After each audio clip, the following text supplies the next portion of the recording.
Good morning, Paul Georgie from Allendale. It's October 12th, Wednesday morning. The USDA gave us some exciting numbers here again this morning, something for everybody. And bottom line looks a little bit negative for corn, neutral to friendly for soybeans. We've got to remember the market's going to react off of a sharply higher market yesterday. Corn prices, corn has got a 60-cent limit. But get to some of the numbers here.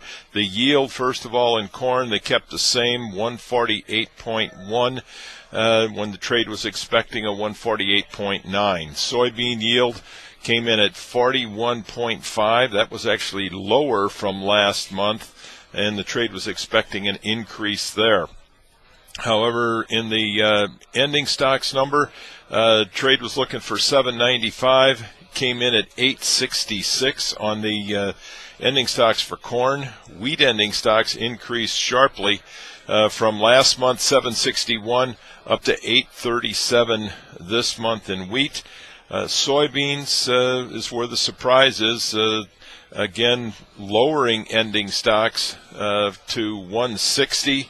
From 165 last month. The trade was expecting 181. The total corn crop, 12,433 million bushel. That was a little lower than the trade average. Soybeans, 3,060.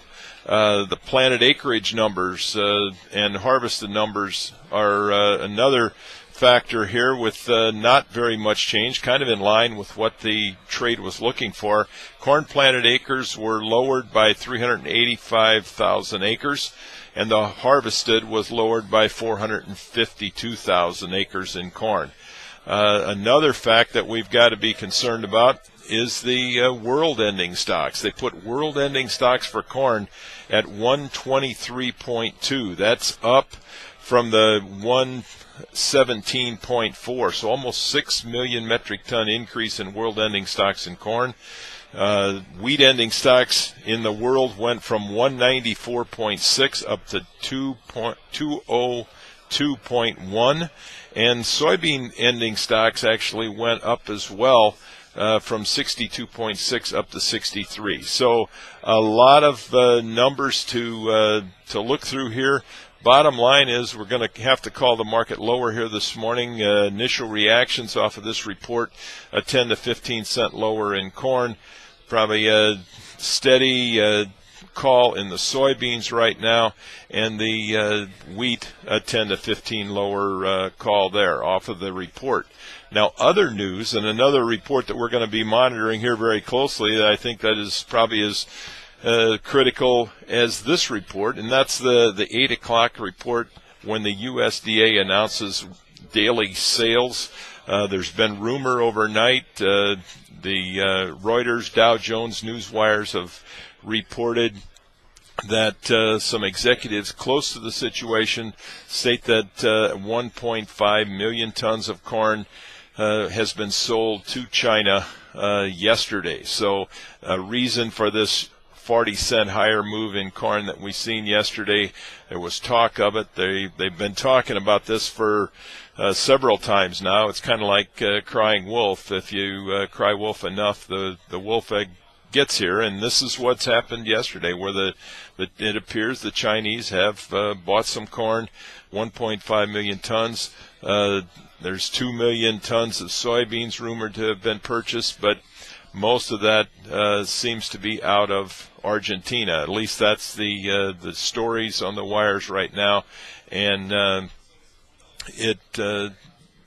don't know if that is enough news. Even if we get a confirmation here this morning from the USDA, if that's enough to support the overall downward pressure and profit taking that we might see here this morning at the Chicago Board of Trade. So early calls here after the report, a bit on the negative side, 10 to 15 lower in corn and wheat, steady lower in soybeans, although you remember soybeans were up 60 cents yesterday. And some other factors that are affecting the market here this morning is the financial situation. You've got the Slovaks. Slovakia did not pass the ESFS money to recapitalize banks and to help out Greece. So they're the 17th out of the 17 countries that needed to pass. However, overnight it's been stated that they are making a deal within the country, and they're going to go back for a revote possibly as early as today to pass that. So that's got the trade selling the dollar, buying the euro again, and the dollar down sharply here this morning. So that could provide some more support for the grain markets. The livestock trade, after the report, cattle market has firmed up a little bit. Hogs under a little pressure because of cash markets is more than any other cause. In the hog trade, cash market supplies are plentiful, and we're seeing some pressure there that actually could carry over into the futures contract. The cattle, based on the charts, are right up against resistance again, a downtrend line, higher market here today could add some more buying on top of this as we take out these trend lines. So monitor that very closely. Give us a call here at Allendale, and we'll give you some exact numbers on what we're thinking is where these trigger points might be, so you can contact any Allendale representative and get that information. So a lot of excitement here today. Expect some volatile markets. Use good risk management here, and give us a call and we'll help you work through it. So you can reach us at 800-262-7538. We wish you a very successful trading day, and I'll talk to you tomorrow morning. Thank you.